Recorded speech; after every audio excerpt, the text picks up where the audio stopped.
So why don't you tell us what your company does? Olympia Moving and Storage. 20 years in the moving and storage business out of Watertown, Massachusetts. Full service, utmost professional, locally, interstate, or around the world, and representing Wheaton Van Lines as our interstate partner. Okay. I guess why don't we walk through the process? If a person is looking to move,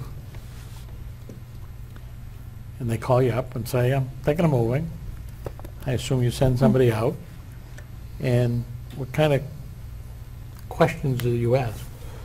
We try to get a complete understanding of the scope of the work that the customer is entertaining, trying to identify what their needs and requirements will be, what their sensitivities and concerns are, and then translate all of that into a itemized line-by-line moving estimate that will depict the pricing connected with each requested service they're asking for, and then work with the customer relative to a budget that they may have to see what they can and can't likely entertain, put the process together, and make it happen according to the dates and preferences that they ask upon us. Okay. So will you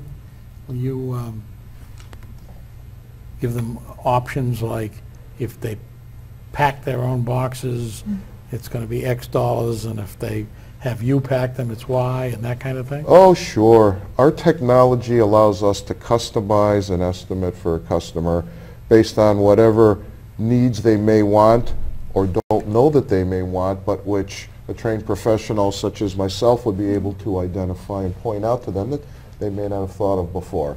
Packing, certainly one big question. Storage, long-term or short-term, another.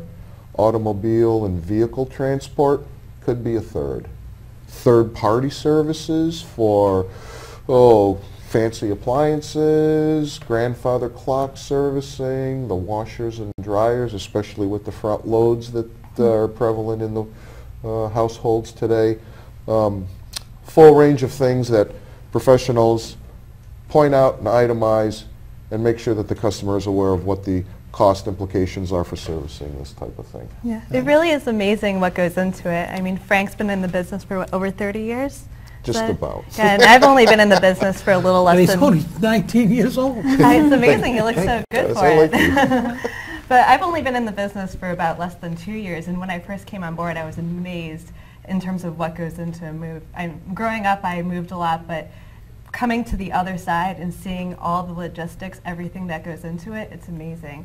And it's difficult because sometimes when a customer is moving, they say, okay, I need to get my things from one house to another, and they're not really thinking about it until you get to the point that you need the service. And that's the great thing about us, is that we're able to come in and explain the process to them in a way that they're able to understand, and we also offer pretty much any service that they need. So we're able to look at their needs, and we can do everything from top to bottom, or we can figure out a way to give them the services that they need and save them money. So, like, for example, I mean, as a real estate agent, I get involved with a lot of people that are moving, okay? And most times, they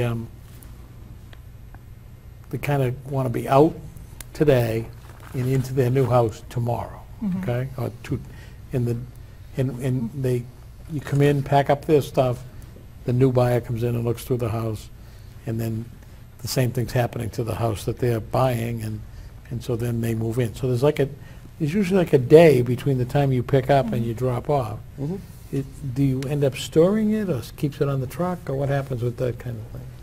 Typically, if it's an overnight type of situation, we'll leave it on the van. Depending on the length of time between the various closing dates that they have, 2 or even 3 days is not so insurmountable a cost for a customer to keep it on a van.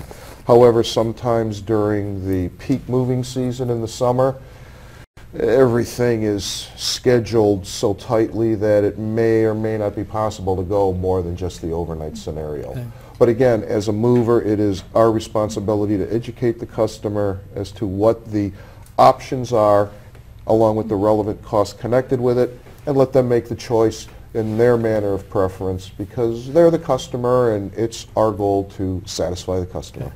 Now, a lot of closings occur at the end of the month or the beginning of the month, okay? So true. Absolutely. 31st, the 30th, the 1st. Is it cheaper to move in the middle of the month? Definitely. The middle of the month is the cheapest time to move, and the middle of the week is the cheapest time to move. It's also much more expensive to move in the summer than it is in the off-season, in the fall, the winter, and the spring. The vast majority of our work is done from May to the beginning of September. That's when everyone's moving. That's when the kids are out of school. Everyone's trying to move to Right. the next house before the school year begins. That's true. Universities, that people are moving to attend university. There's Yeah. a lot of factors. So, Gotcha. yeah. All right. Now, percentage-wise, what kind of differences are there in the middle of the week in the winter versus the weekend in the summer? Depending on the nature of the move, Dennis, you could be looking at anywhere from $20 to $30 an hour difference on a local move. Okay. That's That's significant. It is. It is. It is. And for an interstate move, there's the seasonal rate adjustment that typically is prevalent in the summer. That could be anywhere from 5 to 12% since charges are based on weight and distance. Okay. So the farther a person's moving with a higher weighted shipment, a larger size shipment, you can quickly see how fast those kinds of surcharges, if you will, add to the bottom line for a customer. So let me ask you this. Are there things that people move that aren't worth the cost of moving? Absolutely. And that is part of the consultative sales process a guy like I would employ when I walk into a house. People have to make a value judgment once they see what the estimated cost is, the cost per pound. I can demonstrate for them what the cost per pound is to ship their antique piano and let them make the decision, gee, do I want to save that money and maybe buy it cheaper where I'm moving to? A 30-year-old freezer? A 200-year-old lawnmower. Yes, absolutely. It really is amazing. I mean, as we become a more global society, I suppose. I mean, you have more and more people moving, not just across the country, but across the world. And the cost of moving across the world is really high. I have a lot of people who are saying, oh, I'm moving to England, I'm moving to India, I'm moving to Australia. And I sit down and I discuss costs. I say, you know, this is why this cost of it is. And a lot of times, if it's something that's personally valuable to them, that's when they decide to move something across the world. But if it's just some furniture that they bought at the store down Or the an street. appliance you're not going to be able to plug in over there? Exactly. It might not be so worth it. And the most important thing is it's always a shock when the people first hear it. So there is some increased anxiety and stress like, oh my gosh, what am I going to do now? I wasn't prepared to handle this. That's why it's always recommended to get your mover involved as early in the process as possible. Absolutely. So you can spread this out over a certain period of time to make it less demanding and less daunting of a decision for you and your family. And things are always changing. You were mentioning about the closings. I mean, we're used to that, closing times changing, getting moved forward, pushed back. That's what we're used to, and we're used to getting a lot of last-minute calls that say, you know what, the closing didn't go through. I can't have the movers come this morning. You know, it's all things that we have to be flexible and accommodate, and that's why we have to pay so much attention and give so much attention to our customers. Or even in the worst case, as you've seen happen quite often in the summer, my movers never showed, can you help me, at the last minute. So in this business, you learn to become quite nimble. Okay. I think that's when you and I talked, and I invited you on the show, that was the thing that probably impressed me the most about your company, was your ability to be flexible, because I see that all the time, that people,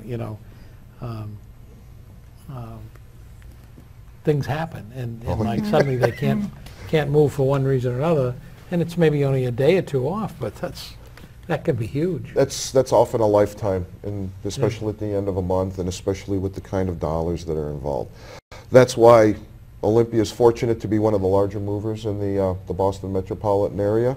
We have a full complement of 40 crews that we run on a daily basis, so we're big enough to get the job done and we're small enough yet to care how we do it. And Gotcha. the other thing I would like to say is that our guys are just really great. I mean, a lot of other moving companies, they have high turnover, they have crews that just come in and work for a summer part-time.